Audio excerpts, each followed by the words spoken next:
Next வந்து Gauss Seidel hydration method. நமக்கு போன ப்ராப்ளத்துலேயே காஸ் சீடல் ஹைட்ரேஷன் மெத்தடை போட்டிருக்கணும். நான் உங்களுக்கு வேறு ஒரு ப்ராப்ளம் போடுறேன். இதே மாதிரி நீங்கள் அந்த ப்ரீவியஸ் ப்ராப்ளத்தை நீங்கள் காஸ் சீடல் ஹைட்ரேஷனை ட்ரை பண்ணிக்கோங்க, சரியா? ஸோ காஸ் சீடல் ஹைட்ரேஷன் மெத்தடும் அதே மாதிரி ஸ்டெப் பை ஸ்டெப் ப்ராசஸ் தானே. நமக்கு என்ன இது டயகனலி டாமினண்ட்டாக செக் பண்ணணும். ஸோ அதே மாதிரி போடணும். இதில் ஒரே ஒரு ஸ்லைட் வேரியேஷன் மட்டும் இருக்குது, என்னென்னு சொல்கிறேன். இது வந்து டயகனலி டாமினண்ட்டா அப்படின்னு நீங்கள் பார்த்தோன்னா, நான் பாருங்கள் ஃபஸ்ட்டு ஈக்குவேஷனில் பார்த்தீங்கன்னாக்க எக்ஸு தான் என்னவாக இருக்கணும், பெரிய வேல்யூவாக இருக்கணும். ஆனால் எக்ஸ் வந்து எங்கே பெரிய வேல்யூ எடுத்துக்குது, செகண்ட் ஈக்குவேஷனில் தான்.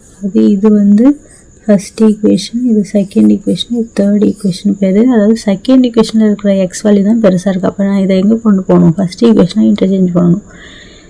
அதே மாதிரி ஃபஸ்ட்டு ஈக்குவேஷன் நீங்கள் பார்த்தீங்கன்னா இசட்டோட வேல்யூ அதர் ஈக்குவேஷன்ஸ் நீங்கள் கம்பேர் பண்ணும்போது இதுதான் பெருசாக இருக்குது. அப்போ இது எனக்கு தேர்ட் ஈக்குவேஷனாக வரணும்.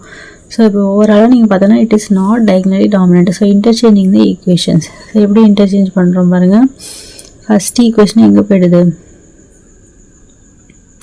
தேர்டாக அப்படி போயிடுது. ஸோ இந்த ஃபஸ்ட்டு செகண்ட் வந்து இந்த மாதிரி மாறிடுச்சு ஈக்குவேஷன்ஸ். ஸோ இதை ஃபைனலாக வச்சுக்கோங்க. இது மாதிரி ரஃபாக நான் போட்டு காமிச்சிருக்கிறேன். ஸோ கோஎஃபிஷியன்ட் மேட்ரிக்ஸ் எழுதிக்கோங்க. Clearly this is diagonally dominant. So from the first equation, second equation, third equation அதே மாதிரி போன ப்ராப்ளத்தில் எழுத மாதிரி எக்ஸ் ஒய் இசட்டை எழுதிக்கோங்க.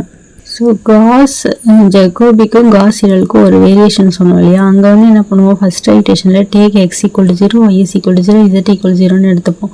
ஆனால் இங்கே அப்படி எடுக்கக்கூடாது. Y is equal to 0, z equal to 0 மட்டும் தான் எடுக்கணும். எக்ஸ் ஈக்குவல் டு 0ன்றதை எடுக்கக்கூடாது.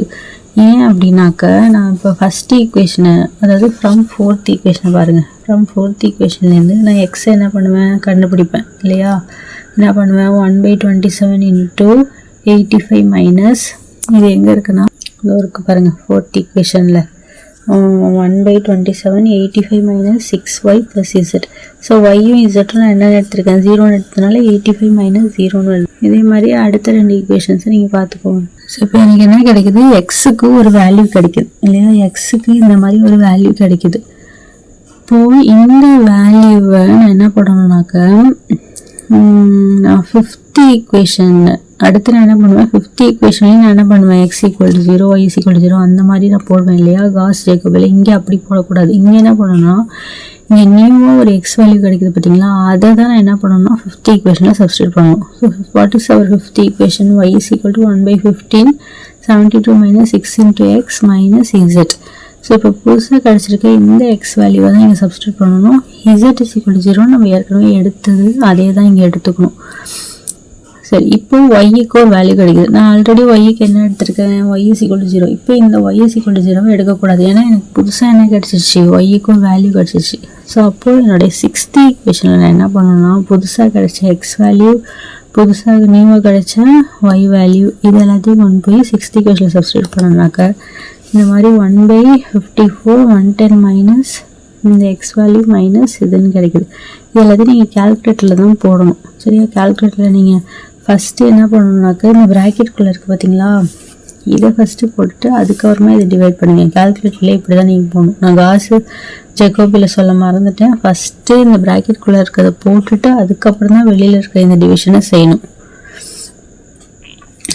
சரி, இப்போ எனக்கு என்ன கிடச்சிருக்கு, ஒரு எக்ஸ் வேல்யூ, ஃபஸ்ட் ஐட்ரேஷனில் ஒரு X value, Y value, Z value, இதை எடுத்து இங்கே இப்போ எழுதிக்கோங்க. ஸோ நெக்ஸ்ட்டு என்ன பண்ணணும், இது வந்து ஃபஸ்ட் ஐட்ரேஷனில் கிடச்ச வேல்யூ. இப்போ நான் செகண்ட் ஐட்ரேஷன் போடும்போது அதே மாதிரி ஒய்யும் இசட் வேல்யூ மட்டும் தான் போடணும். இங்கே எப்படி ஒய் இசட்டும் ஈக்குவல் டு 0ன்னு போட்டணும், அதே மாதிரி இங்கே நியூவாக கிடைச்ச ஒய் வேல்யூ இசட் வேல்யூ மட்டும் தான் எழுதணும். ஏன்னா எனக்கு புதுசாக ஒரு எக்ஸ் வேல்யூ எனக்கு கிடைக்க போகுது, அதாவது அந்த ஃபோர்த் ஈக்குவேஷன்லேருந்து. ஸோ அது மாதிரி புதுசாக கிடைச்ச எக்ஸ் வேல்யூவை போட்டு ஃபிஃப்த்து ஈக்குவேஷனில் போட்டு எனக்கு ஒரு ஒய் வேல்யூ கிடைக்கும். இந்த மாதிரி ஒரு ப்ராக்கெட்டில் இந்த ப்ராக்கெட்டில் இருக்கிறத ஃபஸ்ட்டு கண்டுபிடிச்சிட்டு அப்புறமா டிவைடட் பை 15 போடுங்க. இதெல்லாமே நீங்கள் கால்குலேட்டரில் அழகாக போட்டிங்கன்னா உங்களுக்கு கிடச்சிரும், சயின்டிஃபிக் கால்குலேட்டர். அதே மாதிரி next Z.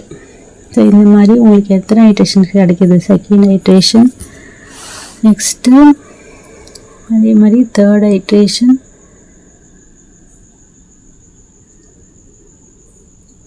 Next fourth iteration.